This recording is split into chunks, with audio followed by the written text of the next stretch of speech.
Oke, jadi anime ini sebenarnya niatnya mau saya bahas di sekitar Juli atau Agustus 2025.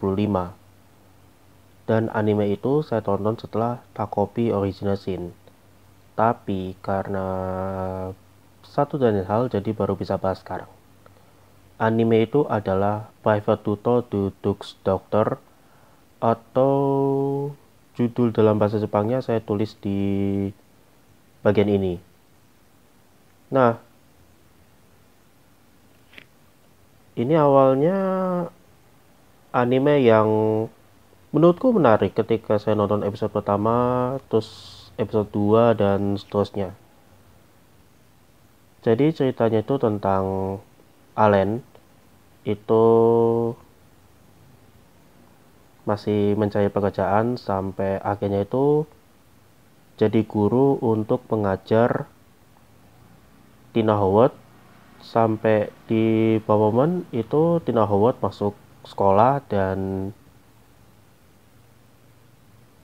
Allen jadi guru di sekolah sihir tempat Tina Howard itu sekolah. Dan ada banyak cerita lainnya. Sebenarnya kalau ngikuti cerita dari episode pertama sampai kelima itu ada beberapa hal ketika Allen mengajari Tina Howard dan Ellie Walker untuk kekuatan sihir. Dan sejak episode 6 itu ketika Tina Howard itu sekolah sama teman-temannya dan beberapa hal lainnya. Nah, mengapa saya baru bahas sekarang? Ketika saya nonton anime ini, awalnya saya mau bahas di karakter Allen dan ada beberapa hal ketika mengajar Tina Howard. Dan di waktu yang bersamaan saya lihat Tina Howard itu ada beberapa hal ketika Tina itu tidak bisa sihir sampai muncul potensi terdalamnya, dan itu adalah si S. Dan sejak episode 6 itu bisa dibilang ceritanya itu banyak hal, walaupun ini butuh waktu untuk memahaminya.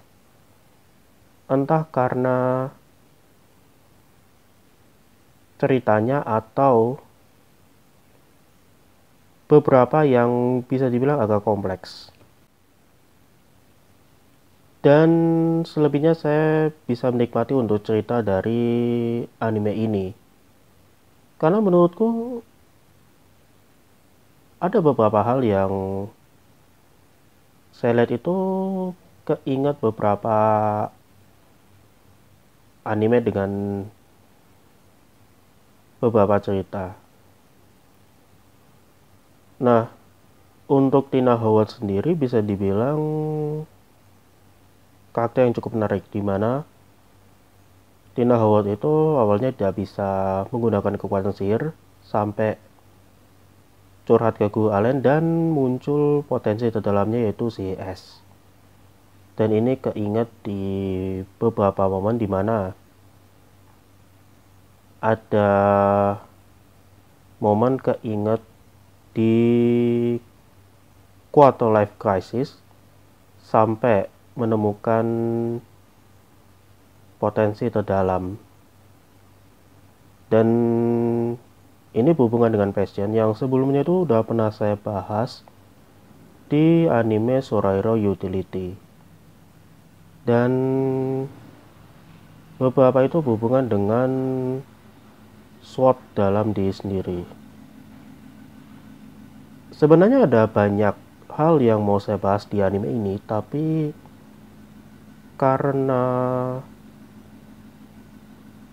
saya nonton anime ini sampai episode 10 atau 11, jadi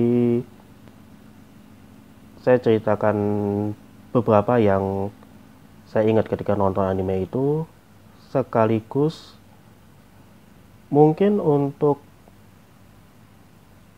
berikutnya akan saya coba bahas lagi kalau dapat hint baru. Dan mungkin untuk anime lain di sama 2025 akan saya bahas kalau nemu beberapa hal baru. Ya itu dulu untuk Eno Anasi kali ini, dan sampai jumpa di video selanjutnya.